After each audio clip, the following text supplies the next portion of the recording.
Bienvenidos a la sexta entrega de Deteneos en el Camino, la sección de la última banca dedicada a rescatar artículos de figuras relevantes del cristianismo y traerlos al formato podcast. Seguimos con artículos del pastor Willis Hoover, fundador del pentecostalismo criollo, trayendo en esta ocasión los errores. ¿Quién los entenderá? Publicado originalmente en la revista Chile Pentecostal número 139 de febrero de 1927 y reeditado posteriormente en la revista Fuego de Pentecostés número 262 de junio de 1951. El presente artículo tiene como particularidad que en él vemos una faceta mucho más pedagógica del pastor Hoover, corrigiendo y enseñando sobre temas que podríamos considerar como simples detalles, como por ejemplo la forma en cómo debemos dirigirnos a Dios.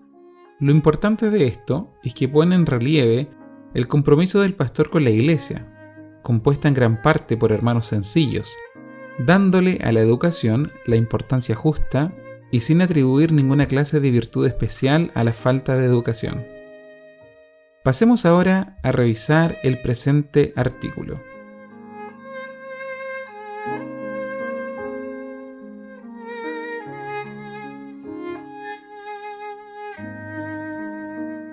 Los errores. ¿Quién los entenderá? ¿Quién quiere estar en error? Nadie, por seguro. Pero somos propensos a pensar que es otro que está en error y no nosotros. Por eso el salmista parece reconocer la dificultad que hay que uno realmente entienda y reconozca que él mismo estaba en error, y acto continuo clama: líbrame de ellos, aún de los que me son ocultos. Dado lo limitado de nuestro entendimiento, no hay cosa más fácil que caer en error. Por lo tanto, como dijo Cristo, velad y orad para que no entréis en tentación. Debemos, en consonancia con estas palabras del Salvador, velar y orar para no entrar en errores. La iglesia primitiva comenzó con sencillez y en santidad, y en el Nuevo Testamento hallamos tanto las direcciones del Espíritu Santo para su gobierno, como varios indicios de su tendencia a error y desvío. De esa tendencia son evidencia notable la epístola de San Pablo a los Gálatas y la primera de San Juan. Juan, en el primer capítulo, 3 veces corrige a los que habían caído en error, citando sus palabras con este preámbulo: si dijéremos, etc. Es tan notable que esos dijéremos de los hombres vienen siempre casi para desvirtuar o torcer la palabra de Dios, que se puede decir francamente que es el diablo que los inspira. Digamos pues que Dios da mandamientos, el diablo da argumentos. Observemos lo que pasó en el huerto del Edén. El sencillo y terminante "no comerás" perdió todo su valor ante las sutilezas, los argumentos del diablo. Nuestros primeros padres comieron y he aquí la catástrofe del universo. Observemos la iglesia romana. Por argumentos, razonamientos, siempre pretendiendo mejorar lo establecido, ser más santa, más eficiente, más atrayente, más de lo que Dios había establecido, más que lo que la palabra de Dios ordenaba, llegó esa iglesia a ser lo que es, la iglesia apóstata. La misma tendencia al error que existía en el principio existe hoy en día en toda la humanidad y en toda iglesia. Si gozamos de más luz, de más ilustración que entonces, tanto más corremos peligro de caer en error. Tan propenso es el hombre de estribarse en su prudencia y hacer valer sus argumentos con tanta facilidad e ignorando u olvidando que es el diablo que da argumentos. Nosotros los pentecostales no debemos dejar de velar y orar para entender nuestros errores o escaparnos de ellos. Algunas veces vienen por medio de algún mensaje, subiendo por encima de la palabra de Dios. Algunas veces por alguna persona que, haciéndose maestro, se da ínfulas de profeta y lleva tras sí a los sencillos e incautos. Algunas veces vienen por alguna costumbre tomada insensiblemente como por casualidad, o por insinuación inocente de alguna persona sencilla, que va tomando cuerpo y solo entonces se ve que es error, y que tiende a resultados desastrosos.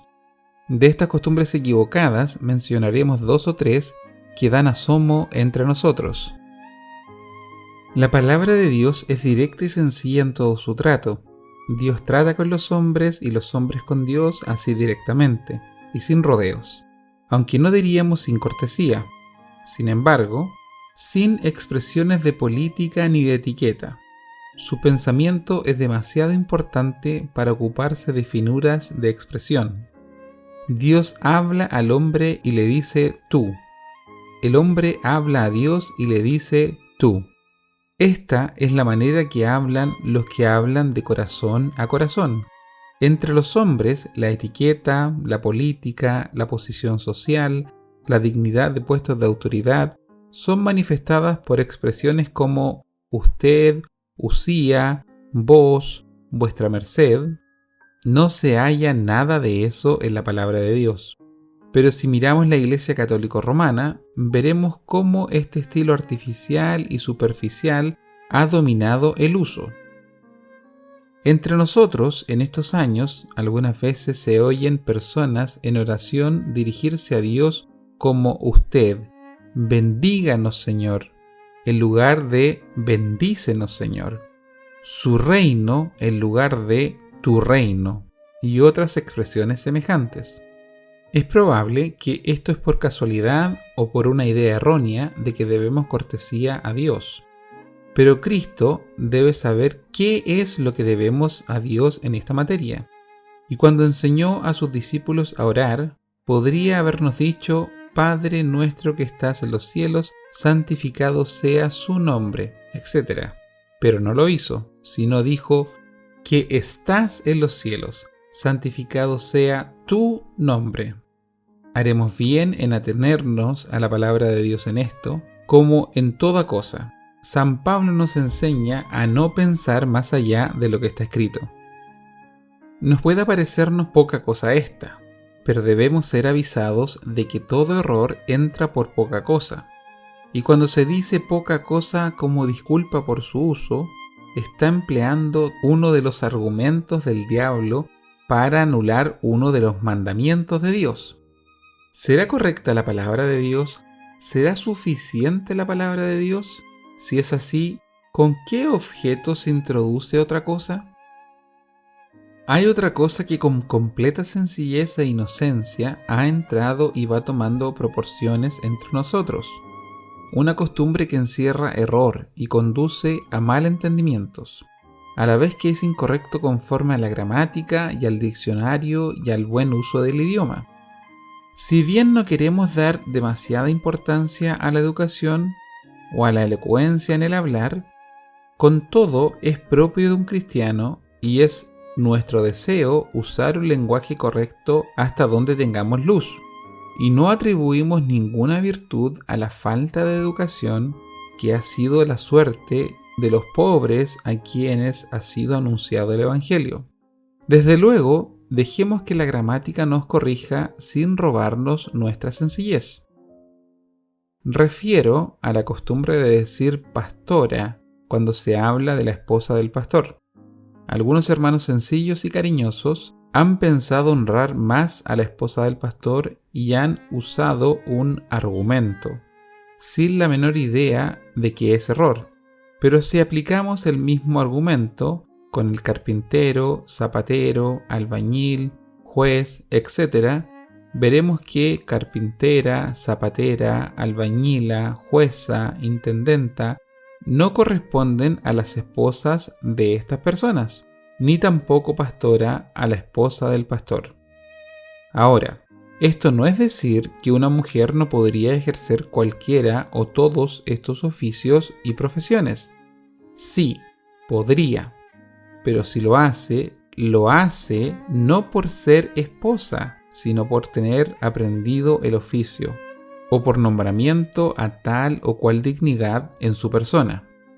La esposa del prefecto de policía podría ayudar mucho a su esposo en distintas maneras en su trabajo, pero nunca se le ocurriría decirla perfecta.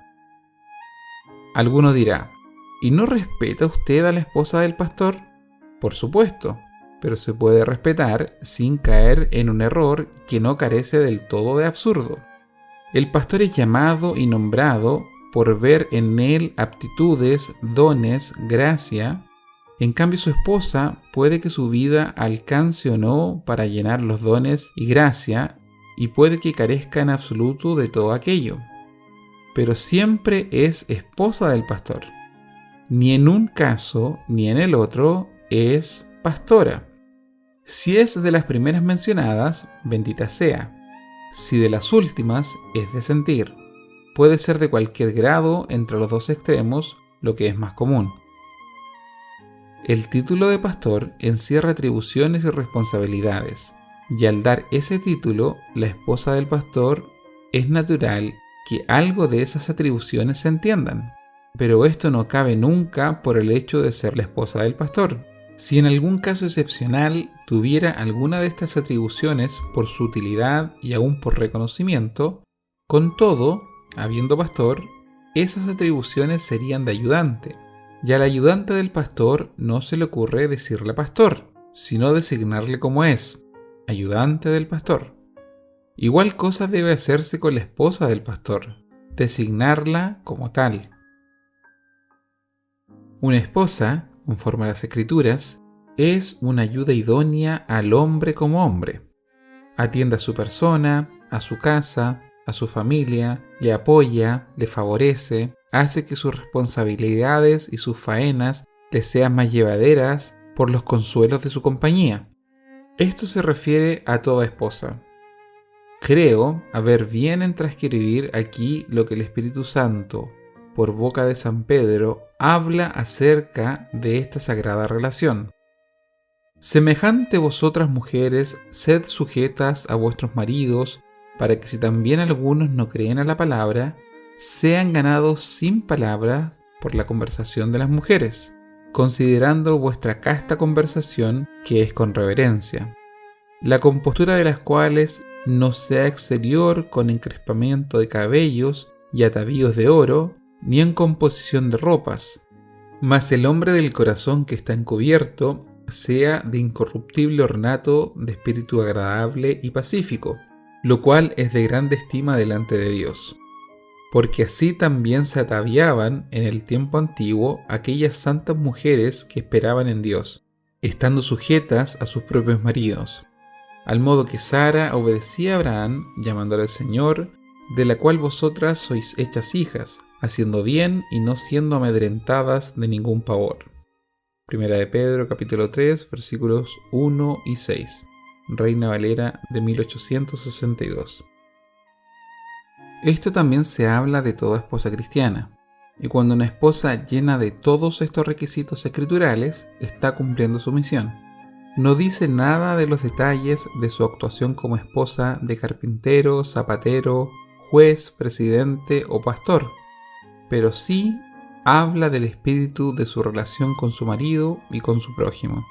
Si se llena de estos requisitos primero, todo lo demás estará muy bien. Aquí se habla de reverencia y obediencia a sus maridos, de modestia de vestuario, de santa conversación, como el medio de ayudar a los maridos en la salvación de las almas. Porque dice con toda claridad que puede haber que algunos no creerán la palabra, que pueden ser ganados por la conversación de las mujeres. Y cuando dice conversación, no quiere decir solamente las palabras que hablen, sino todo el proceder de su vida. En la iglesia, el pastor corrige, ordena, predica, enseña. La esposa, más que ninguna otra persona en la iglesia, está llamada a ser apoyo en secundar sus enseñanzas bíblicas con una muestra esmerada de estas enseñanzas en su vida. ¿Habla él de mansedumbre? ¿Quién como ella debe honrar a su marido y sus enseñanzas mostrando la mansedumbre en su vida? ¿Habla él de pacificadores? ¿Quién como ella debe sostenerle las manos sembrando paz, amor, dulzura? ¿Habla él de ser llevado como oveja al matadero? ¿Quién como ella debe no abrir su boca, sino remitir la causa al que juzga justamente? ¿Habla él del uso de la lengua? ¿quién como ella debe tener en su boca la ley de benignidad?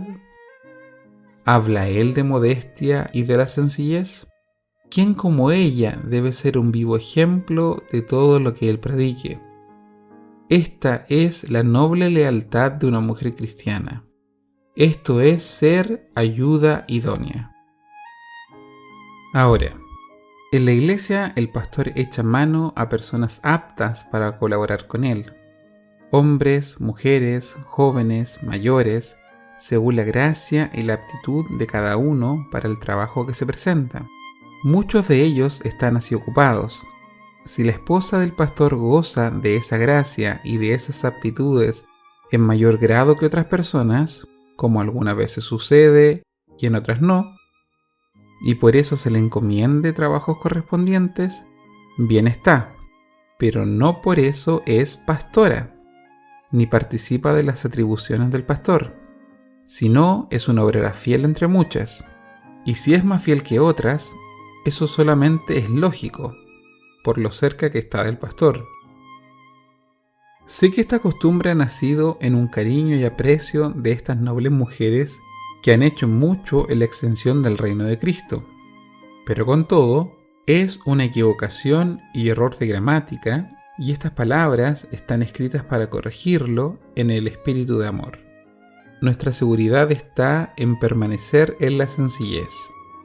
Ni los pastores toman para sí el título que en toda otra iglesia se usa, y aún en corrección, el de reverendo. Huyamos siempre de toda pretensión, y nosotros los pastores hagamos nuestra parte para encaminar a nuestros hijos espirituales en el camino de la humildad, acompañándoles siempre en este dulce y seguro camino.